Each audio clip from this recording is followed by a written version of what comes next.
TaxAct knows filing taxes can be confusing, so we have live experts on hand who can help answer any questions you may have.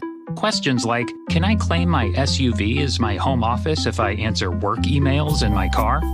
If I adopted 12 dogs this year, can I list them as dependents? And, am I doing this right, or am I doing this very, very wrong? Our experts have the answers to those questions and many others. TaxAct. Let's get them over with.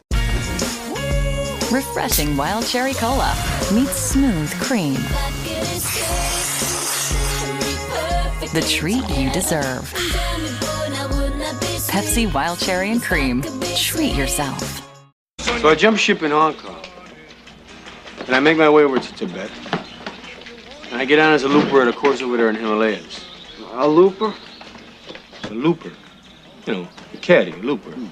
Jack. So I tell them I'm a pro Jack. And who do you think they give me? The Dalai Lama himself. The 12th son of the Lama.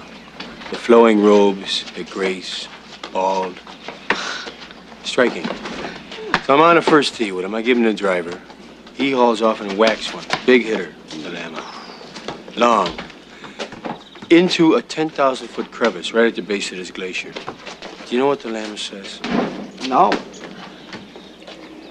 Gunga Galunga. Gunga Gunga La Gunga. So we finish 18, and he's gonna stiff me. And I say, hey, Lama, hey, how about a little something, you know, for the effort, you know. And he says, there won't be any money. But when you die, on your deathbed, you will receive total consciousness. So I got that going for me. Which is nice. Hey everybody, I'm Carl Dixon from Coney Hatch, and I have just had the pleasure of talking to Jay Scott on the Hook Rocks podcast, talking about some great stuff. You want to tune in and hear this, baby. Take the wheel, I know you can. Run the road as fast as you can. Think it's bad, it's really good. Your mind's a track under the hood. Lost your love, now you lost your way. Now your tire tracks have faded away. Hey, revving high, you're making time. The speaker's up, the fucking die. So many times you wanna fly. Just drive the way you wanna be, but I love the gasoline. This town I see in the back of me. Drive the way you wanna be, but I love the gasoline. Now this town is in the back of me.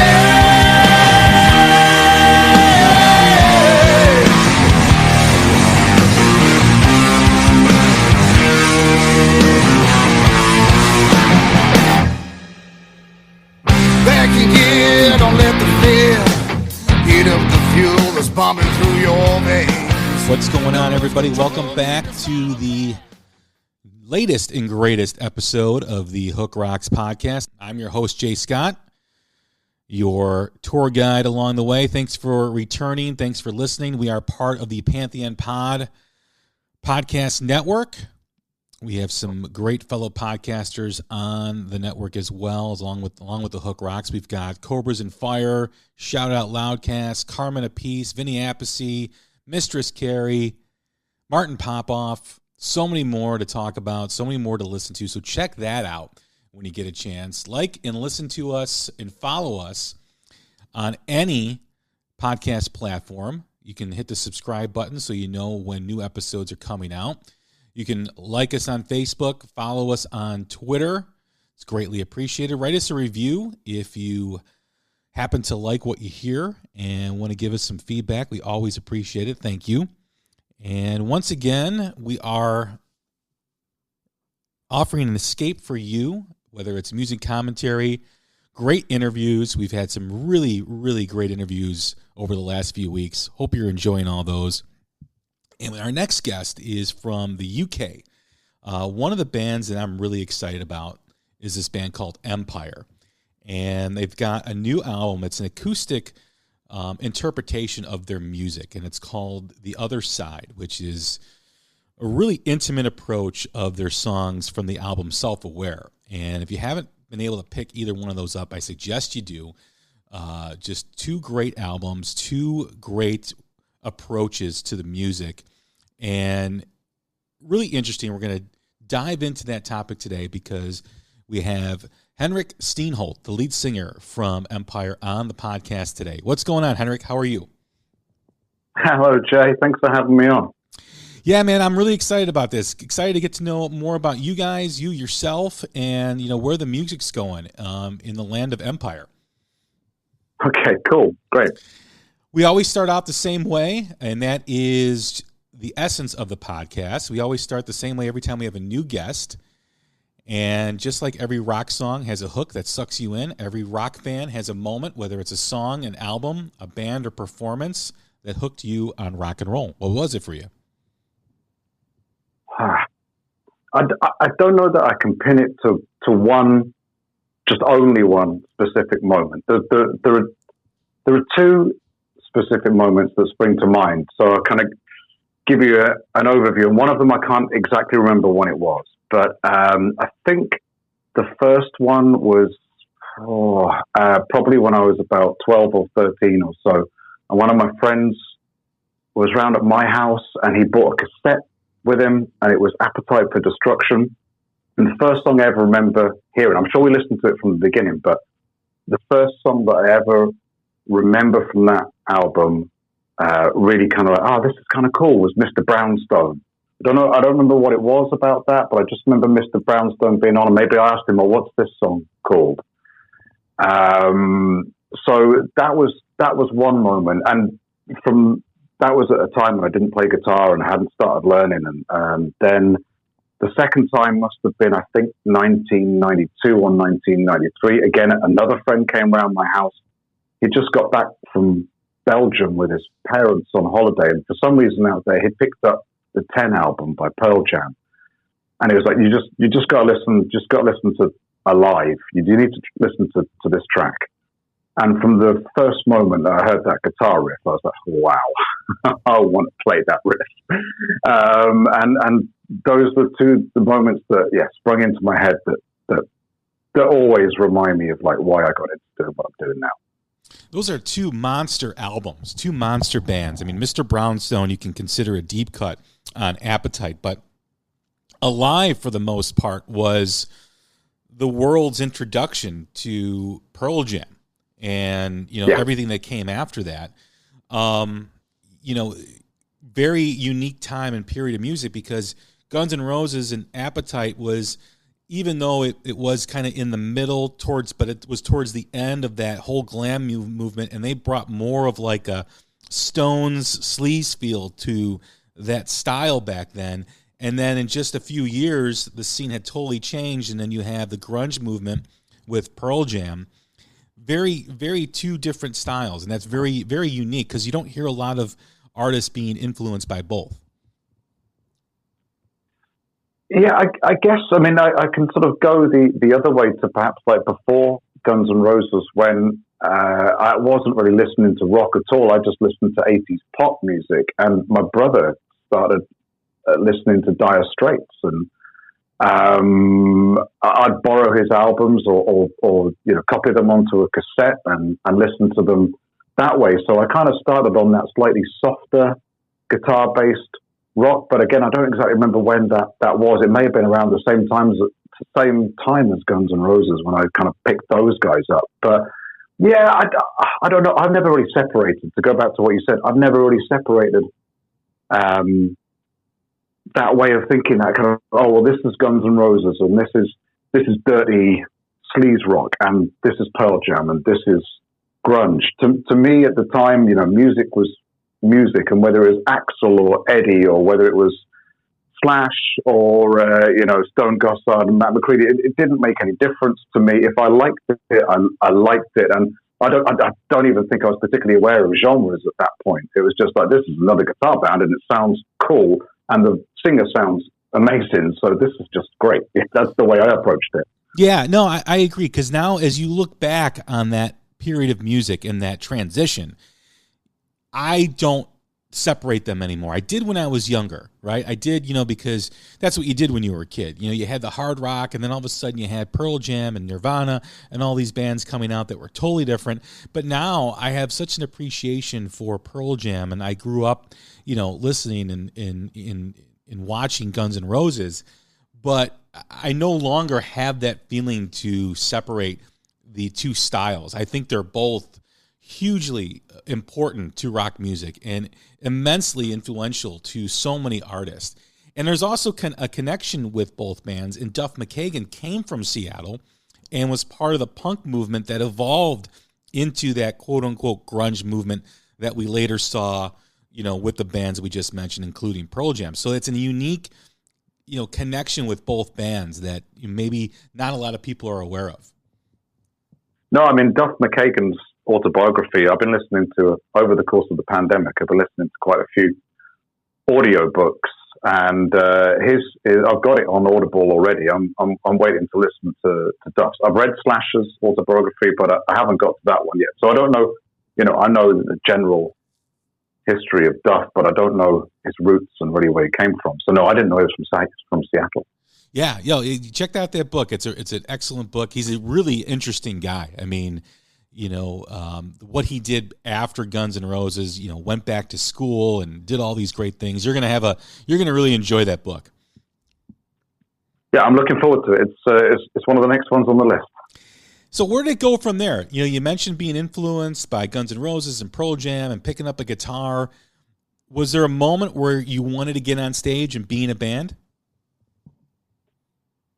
I guess around that Pearl Jam moment was so by the time, the Guns N' Roses incident, if you'll excuse the slight pun of the kind of spaghetti incident, not that it was that, but the Guns N' Roses incident happened a little bit before Pearl Jam, so I don't think I was playing guitar then. And then by the time Pearl Jam, I'm pretty sure I picked up a guitar at that stage already, but I had no idea how to play that alive riff. I remember the time when I thought I'd worked it out. It was wrong. And I called up my friend who'd introduced me to the CD, and I was like, "Damn, I've worked it out," and played it down the radio, played it down the phone. He didn't sound that impressed because it was wrong. And then it was the guitar I got into first, and then it was singing. So I think one of those situations where you're at school, there's a few other guys who play guitar, and everybody's playing guitar, and no one's playing bass, and no one's playing drums. No one was really singing. So the first gig that I did was a school gig, and I think the first song we ever played live was "Welcome to the Jungle" by Guns N' Roses. And I think I shared lead guitar duties with one of my friends. I wasn't singing at that time, and I remember one other school gig we did maybe a year later, and at that point we actually were joined by two guys who we knew from another town, and they played bass and they played drums, and we were going to play 5 songs: Under the Bridge, Red Hot Chili Peppers, Plush by Stone Temple Pilots, a song by another local band that no one will have ever heard of, Alive, and I think we did Black as well by Pearl Jam. And I remember the first time we had a practice about 2 hours before we went on. That was our first ever practice together. But I remember the first time when the bass and the drums came in when we played it live, and it was like, oh, this is a band. This sounds like the song. This is amazing. And by that stage, I was singing. I'd taken on that role. So I was playing guitar and singing, and that was pretty amazing. And then from there, in and out of bands for a few years until Empyre started, which is a good 15 years at least between those two incidents, between Empyre starting and that moment when we first played it live as a whole band. How did you find yourself singing? I mean, you obviously picked up the guitar, and then all of a sudden you found yourself as the vocalist of the band, of your earliest band, and then you went in that direction. And what was the beginnings of that like?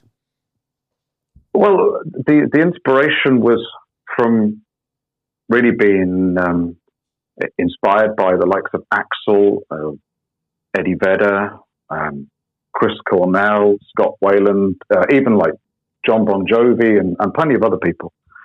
And when we did that first gig where we played Welcome to the Jungle, I think we did Welcome to the Jungle and maybe Wild Horses by the Rolling Stones. And I'd considered singing that, but I didn't feel confident enough to sing Wild Horses. And then when two other guys did that singing, I was like, well, they haven't done a good job. I reckon I could probably do as good a job as that, even if it's not a brilliant performance. So then that kind of got me into singing, and it really wasn't good to start with. I reckon there were a good 2 or 3 years where, I was pretty questionable on the singing front. But there was no one else who was necessarily any better, who was more inclined to do it. So I just got used to singing, used to hearing my own voice, had no idea how to do vocal warm-ups or anything like that, didn't know how to look after my voice. And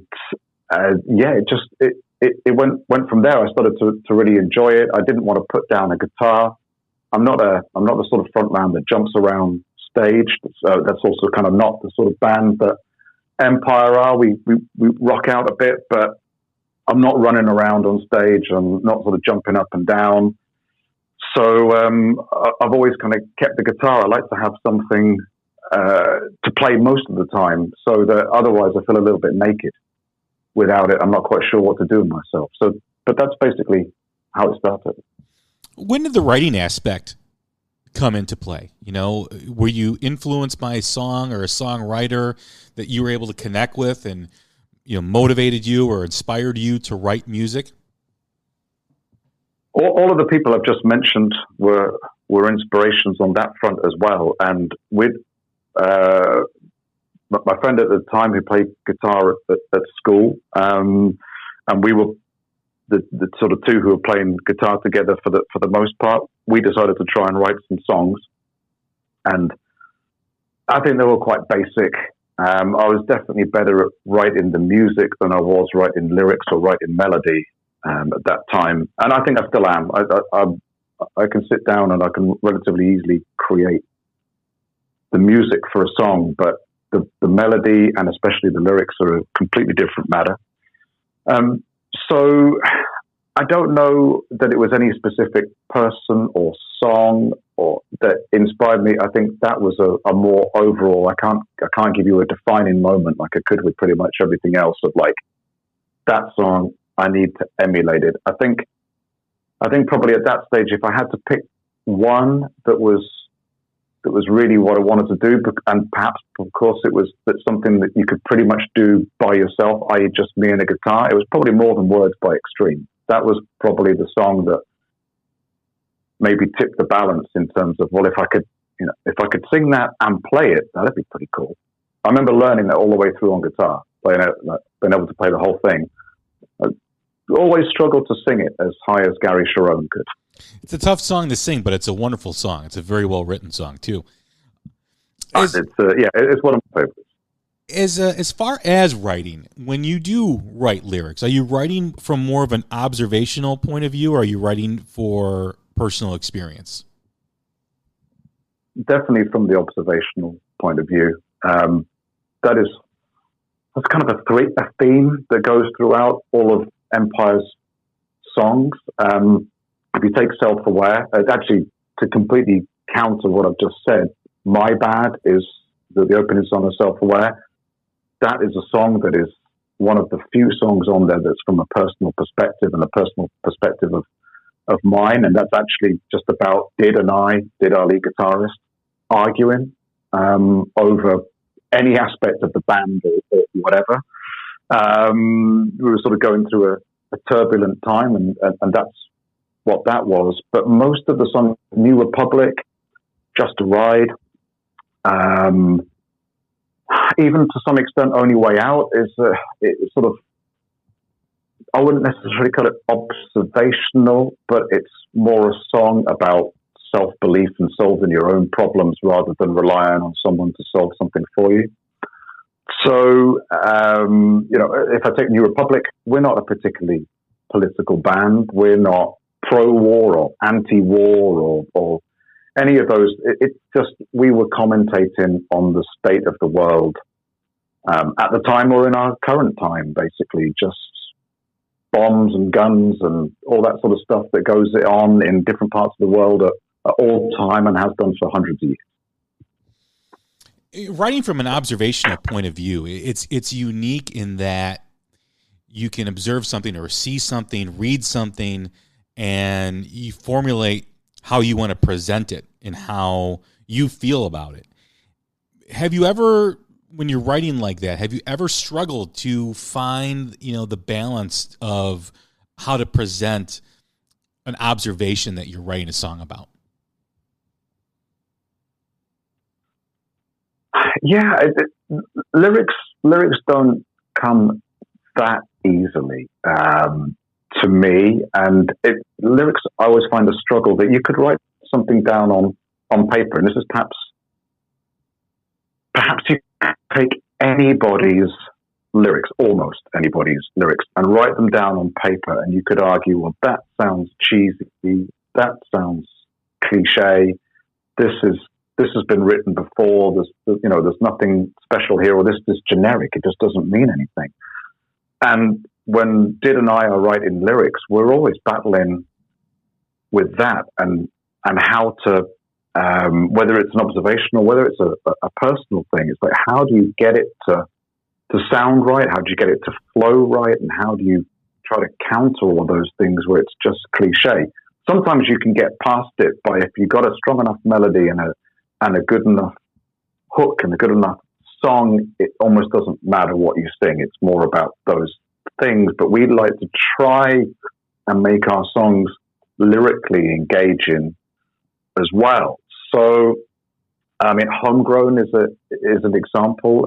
Again, not wanting to get too heavy on it, but Homegrown is essentially a somewhat anti-religious song, but it's more about how religion in various forms has instilled guilt into people to make them feel guilty about doing X, Y, or Z, which perhaps in our own beliefs as Empyre, that is just part of life, or maybe some things aren't as bad as it made out. Not that everything about religion is bad by any means. Some of it is very positive. So again, it's not meant to be taken in that regard, but to try to put something delicately and perhaps not obviously without forcing a point or trying to make and trying to avoid us coming across again as like spokespeople. I'm not trying to be a Bono or Chris Martin from Coldplay or even Sting, for example, who have all been vocal and about politics or other, world matters. That's not what we're trying to do. We just write about things that we think about and go, oh, well, maybe that's a good idea, or maybe that isn't a good idea. Oh, well, we'll write a song about it and then try to make it somehow meaningful. You mentioned, the political aspect of certain songs by certain bands, and you guys tend to stay away from that. Is it because you guys just don't want to involve yourselves in topics like that? Is it just something that you don't want to, I don't want to say bother with, but maybe be involved in? Yeah, we don't really want to be involved in that. We're trying to to make it fluffy. We're trying to be rock stars. We're not trying to be politicians or tell people how they should live their lives. We're just throwing a few thoughts out there, and it's more important for us about we just want somebody to like the song regardless of what it's about. If it's way more important if someone can relate to the song, no matter what we wrote it about. And classic case in point is probably something like Stone and Only Way Out. But for example, just today I was on Facebook. I had a busy day and opened up Facebook, and there's a picture of a guy who has had the opening lines to the chorus of Stone tattooed on him. I never, ever expected to see anybody tattoo a piece of some of our lyrics. He's also had part of the cover of Self-Aware tattooed on him, and it's like it's hard to come to terms with in a very, we're honoured, it's very complimentary, and I've never met this guy. No doubt I'll see him at a gig at some point in the not too distant future. But So for someone I've never met, doesn't really know anything about me, or, you know, knows the band from across a stage or across, you know, the airwaves, the CD at a festival, whatever it may be, that has meant enough to him to go and put those lyrics that we came up with on his own body, because however he interprets them is so important to him that regardless of what we wrote it about, it doesn't matter. We wrote a song in Stone that is about the core character of True Detective Series 1, Rust Cole, played by Matthew McConaughey. It undoubtedly has nothing to do with why this guy's had it tattooed on him, but yeah, I think that's what's amazing, that people should just remember that. Like, if a song means something to you, it means something to you, and who cares what they wrote it about, really? That's the way I've always approached music, and any song that, you know, I go looking for meaning in songs as well. But I'm interested to know why, you know, Axl wrote Mr. Brownstone. I find out, okay, it's about heroin. Well, I can't really relate to that, but I like the song anyway. You know, those kind of, it's very, very surreal and kind of peculiar situation to be in, but amazing at the same time. What's really great about Empyre is, and I believe you guys are one of the best at doing this, is create an atmosphere with the music to go along with the lyrics. Because whenever I listen to the music from you guys, it creates like you feel like you're in something. You feel like you're a part of something, the way the music grabs you with the lyrics. Well, I think that's very kind, Jay.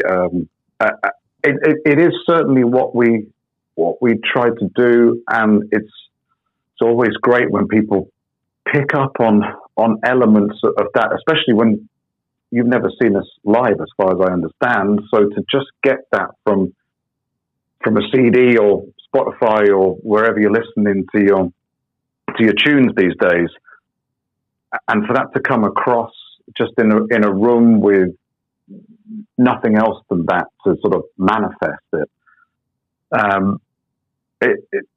it's great that comes across. I don't really know how to describe it. There are a few of the publications in the UK who've managed to sort of pick up on that thing, that we're trying to write songs with a big enough atmosphere to fill an arena, to fill a stadium, and there's no two ways about it. That's what we're aiming for. That is when we play the biggest rock festivals and venues we possibly can, and we write in a way that we hope will fill those places with sound. Some people have been kind enough to say that even in the smaller venues, you sound big enough to be on the big stages, and wow, how big would we sound when we are on, a ginormous sound system? Well, I want to find out is basically it. But it sounds like when you say things like that about us being able to create an atmosphere, that maybe we've got a chance of doing those things.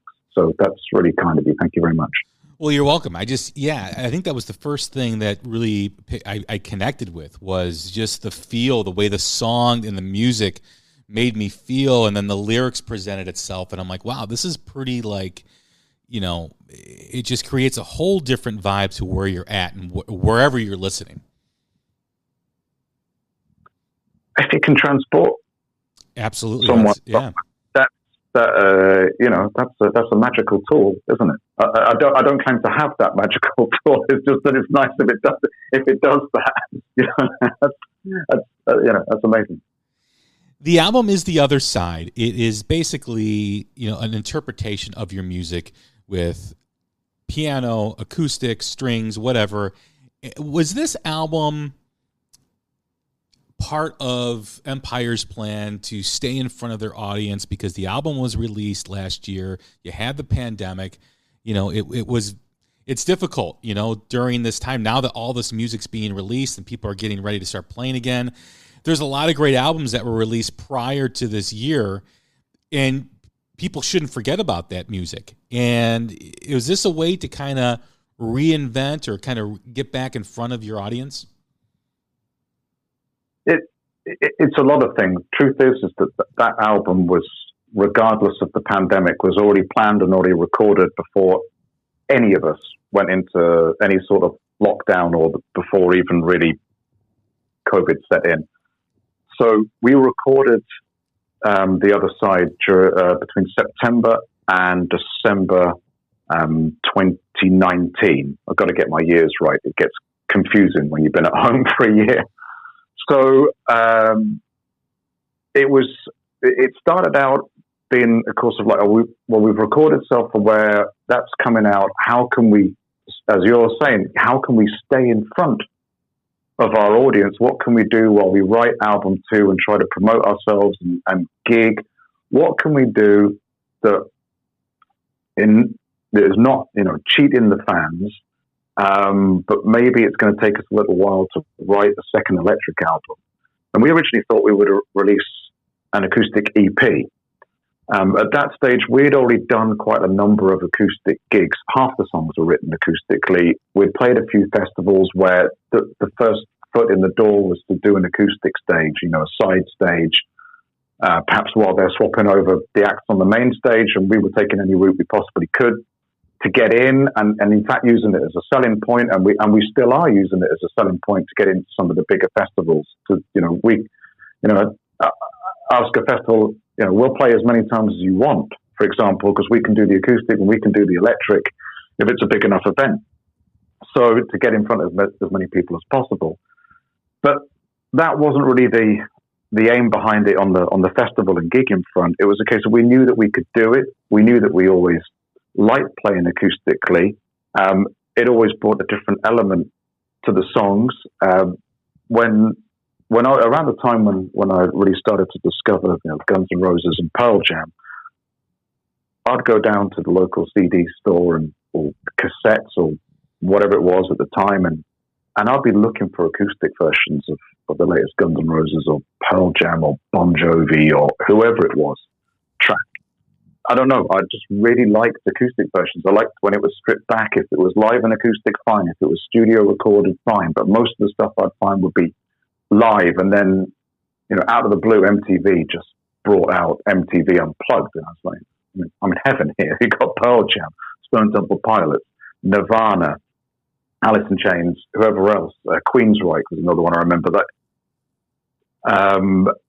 And it's, there are all these acoustic tracks. It was just ideal as far as I was concerned. So, Did and I have always had that similar taste in some areas of music. We always liked the acoustic stuff, and we've always liked MTV Unplugged, and I suppose this is our homage to MTV Unplugged, although it's not live, because whilst all of those albums are great and all of those renditions of the songs are great, what frustrated us is that we went looking for acoustic albums, and 9 out of 10 of them are all live albums. They're just made up of live acoustic versions of tracks that the bands have done.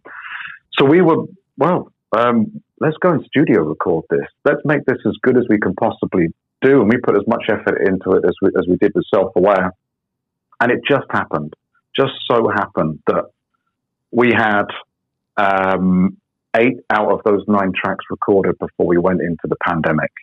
And the only way out, the radio edit with the orchestration, was done over the course of a few months, and then we put the album together and we put it out. So, we classed it as a proper album, although strangely enough, we don't call it album 2 because we still see that as the electric album. I think we see it as a compliment and a comparison to Self-Aware. It's almost like if you buy one, you should buy the other. The light and dark, and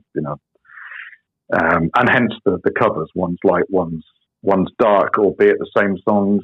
But I think they create a different vibe. I agree. It also, it shows the versatility of the music you guys have written, because I've always thought, and you mentioned MTV Unplugged, and it was always a pleasure to see those bands not recreate a song, but just give a different interpretation. And a song is so much stronger when you can have a different vibe and with a different approach. You can play, Living on a Prayer by Bon Jovi live, and then you can do an acoustic version, and it gives a whole different meaning or a different perspective, maybe even a deeper perspective on the song about what it's about. Maybe you hear the lyrics more. Maybe the lyrics connect with you more on certain aspects. So it's really interesting when a band like Empyre does that and interprets something or has their audience reinterpret the song to kind of show its versatility.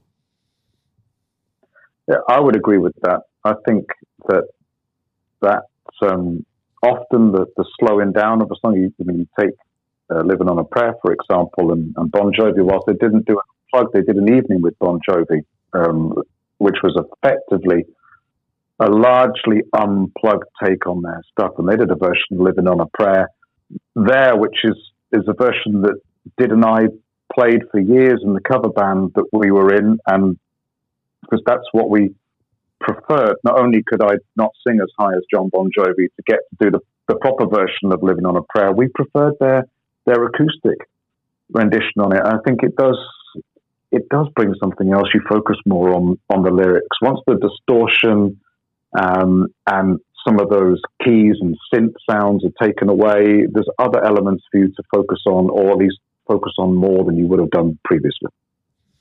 When you look back at this past year, and we are starting to see light at the end of the tunnel, and the light seems to be getting brighter, at least in some certain areas around the globe, in terms of the pandemic and getting out and playing live and performing.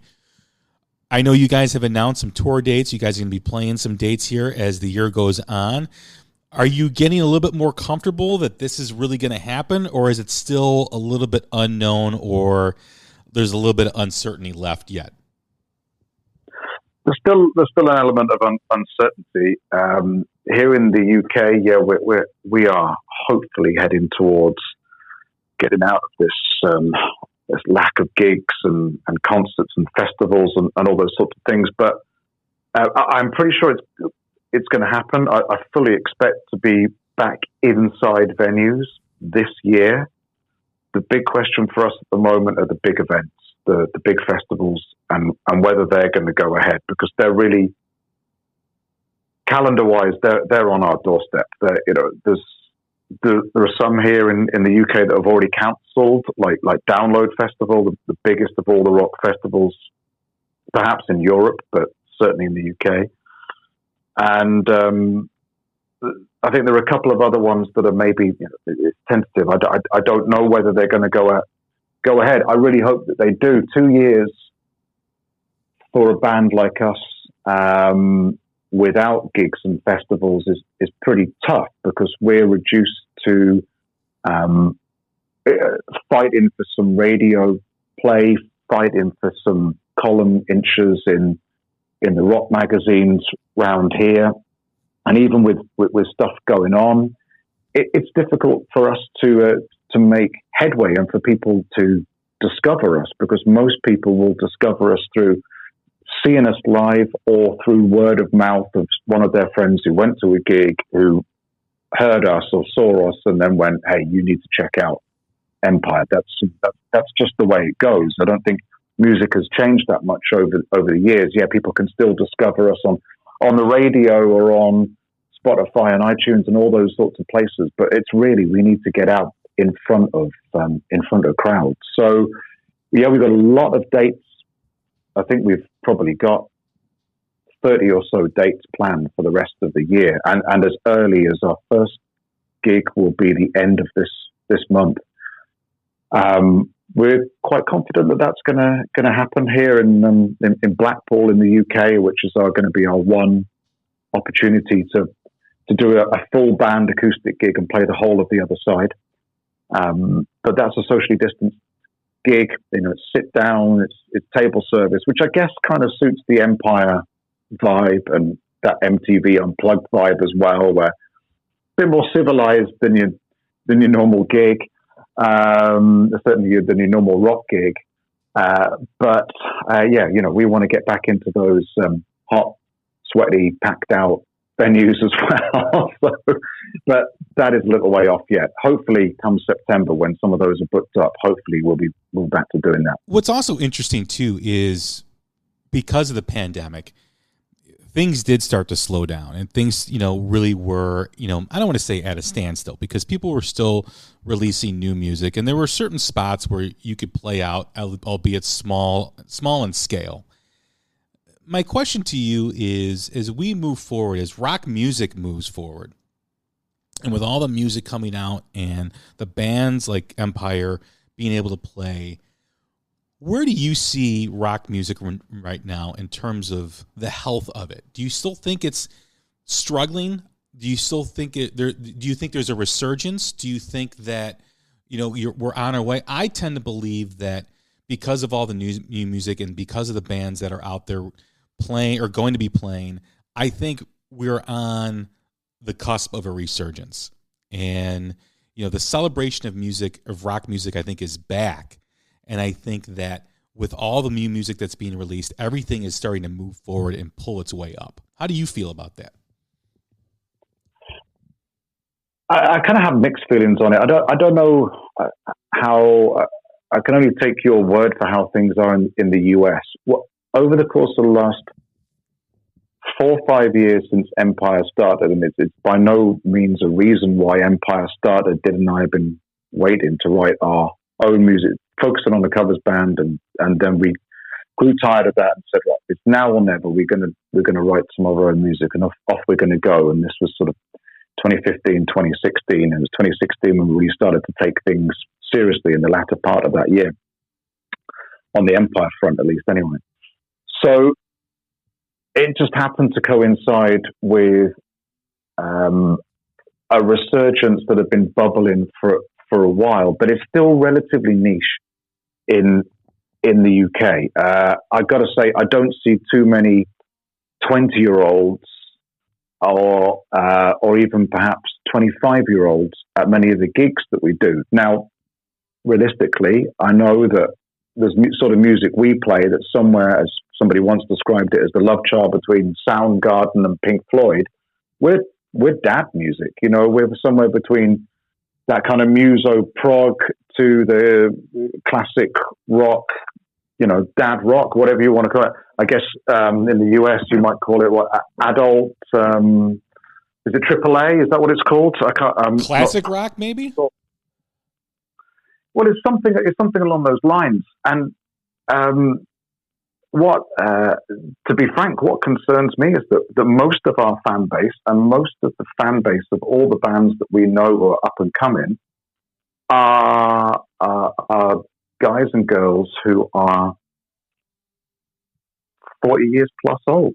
And on the most part, probably 45, 50 years plus. So how long can that last for? Just like we're probably all asking the question, well, how long can people carry on playing Led Zeppelin on the rock stations, and where's the space for the new bands? And this is not me complaining, because if there's a market, and we're playing the music we want to play. We just hope that it will appeal to a young crowd. I think it's really hard to gauge at the moment, because if you went to one of our gigs or one of the gigs of you've had Scott from Mason Hill, we're going on tour with them soon, and if you went to a standard Mason Hill gig or Those Damn Crows or Massive Wagons, who are two other bands who are a little bit ahead of us and are up and coming in the UK, they're the guys who are just playing Download for the second time. If you went to Download, you'd probably see quite a big age range of people there. But whether those younger guys are coming to listen to our sort of music, I don't know. You know how it is when over the course of the decades, that those certain age groups would, you had the sleaze rock, then you had the grunge rock, and you started to get some new metal and emo and that sort of stuff. And each year after those kind of 10 years by 10 years by 10 years, well, the crowd for that rock got 10 years younger, if you see what I mean, or you were 10 years old. No. So, I agree. And if you listen to, or if you are a fan of music when you're younger, you're going to be a fan of that band forever. You're always going to listen to what you loved when you were young, when you were a teenager in your early 20s. Yeah, and what at the moment is I think difficult is for all of us bands to reach that new, younger audience that's going to carry it through for the next 10, 20, 30 years. I think some of the publications and I think some of the rock radio stations are starting to get a little bit wise to the fact that they can't go on playing Led Zeppelin or only Led Zeppelin, AC/DC, and Whitesnake for the rest of, eternity. As much as those bands are amazing, there's got to be more space for the new bands, because if you don't make the new space for the new bands, who's going to headline a festival? You look at Download, it's Kiss, it's Biffy Clyro, and I can't remember who else is going to be headlining next year. But it's like, well, Biffy Clyro are relatively new by the comparison to Kiss. Oh, it's Iron Maiden the other night, I think it is. But that's the old guard for the most part, apart from Biffy Clyro, who's a slightly different genre to where Empyre might sit. And you've got then other bands who are perhaps more in line. Gojira on the harder side, or even Pretty Reckless, and there's a mix in there. But I just don't know whether I'd ever, hold the Pretty Reckless in the same regard as I hold Guns N' Roses as a headliner. And that's no disrespect to them. Taylor Momsen's a great singer; they're a great band, but. I think it's sure. Well, I think that's going to be determined by the youth, right? Whether they feel how they feel about the Pretty Reckless or any other band. I do believe that the tide is turning because of what's happened over the past year or so. Rock music, hard rock music, metal, and I've said this so many times on my podcast, always thrives when there's angst and anger. And when you are locked down and you're 16, 17 years old and you're e-learning, you're at home looking at a screen, going to school, you're not allowed to be around your friends, you can't have fun, you get a little pissed and you get a little annoyed. And I think going into a pandemic, a kid may be listening to hip hop or pop music, but over time, they need something to equal that angst that's within them. That anger that's being created of not understanding what's happening, or knowing and understanding what's happening, but being pissed that it's happening when you're 16, 17 years old and you're supposed to be out, not having a care in the world and having fun. And I think that is changing. I see it, especially with younger people here in America, where there's more kids wearing rock t-shirts, and not rock t-shirts of bands we all know and love, but newer bands, whether it's Dirty Honey or whether it's Greta Van Fleet, or whether it's any of these bands that they're discovering that are becoming their bands of their generation.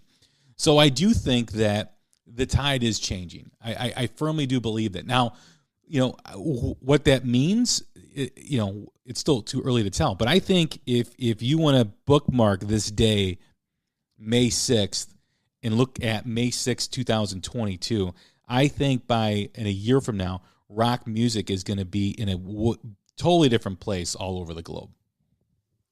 I would love to think so. And watching, I mean, you mentioned Dirty Honey and Greta Van Fleet, and yeah, they two of the bands that are leading the way, especially so far as from the UK perspective. I think Dirty Honey is still not too well known over here, but Greta Van Fleet, they just released the album, and I really quite like some of the stuff they've done, more than anything they've done before.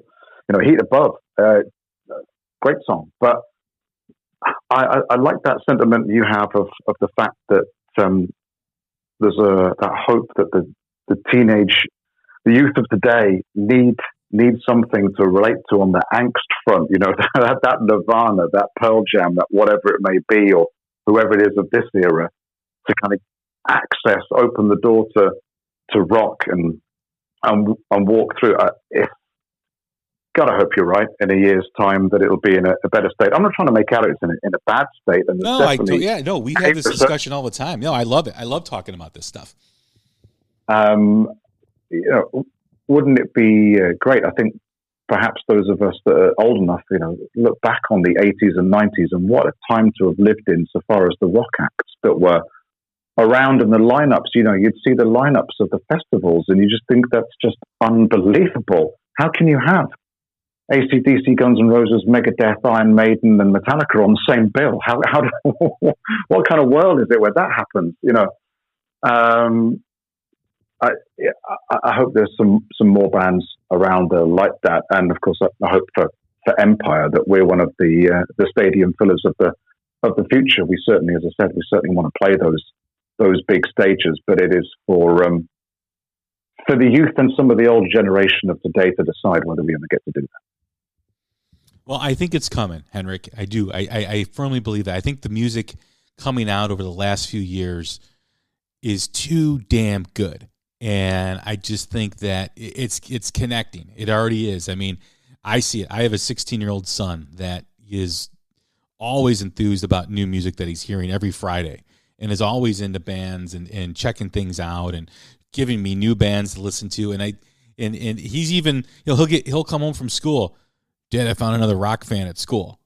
Dad, I got this guy to listen to this, new rock album. You know what's really cool, Dad, is when I give a suggestion to a friend of mine, they come back to me a couple days later and tell me how much they like it. So I think it is changing. I think, when you're listening to music at 10, 11, 12 years old, and whether that's hip hop or pop, and as you get older, you need something more. You need something, I think, with a little bit more edge to it. And I think because of what's happened with the pandemic, it's like the perfect scenario for rock music to thrive in. And I think you kind of hit on it there. It's that word of mouth thing. Yeah. If your son's listening to arranging music and introduces just as I described for me, like my friends bought a CD round or a cassette round, and they stuck it on and listened to it, and sometimes immediately, sometimes within one listen, it resonates. There's some substance there. There's something, whatever it is, a riff, a lyric, a melody, and that's really important. So yeah, long may that continue. Well, Henrik, it's been a great conversation, a great interview. Thank you very much for doing this. Thanks for having me, Jay. Really enjoyed it. Thank you. Good luck, continued good luck with the new album, and hopefully at some point you guys get over here to the States too. I'd love to see you guys live. We'd love to come to the States. It's on that list of goals. It's on the ambition list. Tough to get out of the country at the moment, but the ideal scenario for us would be that we're able to jump on the back of a tour for a bigger band and do a good number of shows in the States. I know we've got some supporters over there. We've sold copies of The Other Side to people who've ordered as far afield as the States, and that's always a really nice surprise when I hear about those orders coming in, and also people who've listened to us online and sent us messages. And the international community is whilst we can't travel, it's kind of closer in a weird way than ever before because of social media and the fact that it's just more accessible. So yeah, to get over and play some shows in the US would just be awesome. Well, it's going to happen someday. I firmly believe it. So I can't wait to see you guys here in Chicago. Thanks, Jake. Look forward to it. All right, everybody. That is Henrik from the band Empyre. Check out their new album, The Other Side, a acoustic approach, a stripped-down approach to their album that they released, Self-Aware. So check that out and check out their website. Order the album. Go out there and find them on Facebook. You can link up to their website there at empyre.co.uk. Buy some merch for them. Support great music. Support this band. Once again, I'm Jay Scott. This is the Hook Rocks, the Ultimate Rock Community Podcast. Like, follow, subscribe, wherever you get your podcast. And stay strong, stay healthy. We'll talk again soon. Thank you.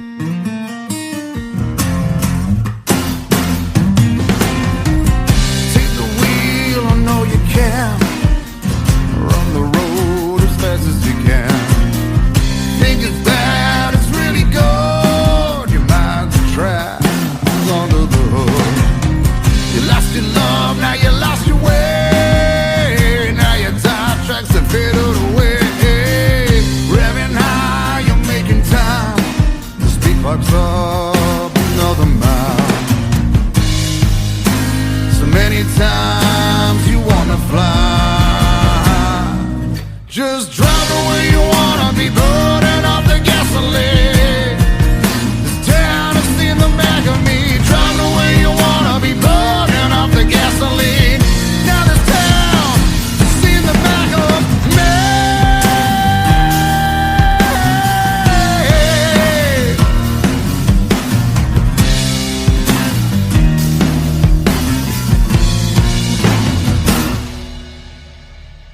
Back in gear, don't let the fear eat up the fuel that's pumping through your veins. President Barack Obama. Virginia, we are counting on you. Republicans want to steal enough seats in Congress to rig the next election and wield unchecked power for 2 more years. But you can stop them by voting yes by April 21st. Help put our elections back on a level playing field and let voters decide, not politicians. Vote yes by April 21st. Paid for by Virginians for Fair Elections. Hey, you. What you doing? Scrolling? Doom scrolling? Looking at other people's vacations? Miami, San Diego, Cancun? Okay, what about you? What places will you go? Expedia is the one place you go to go places. Your trip can earn rewards which you can use towards your next eligible stay. Soon, people will be doom scrolling you. You'll be that friend's friend, but with rewards. What are you waiting for? Expedia, the one place you go to go places. Terms apply.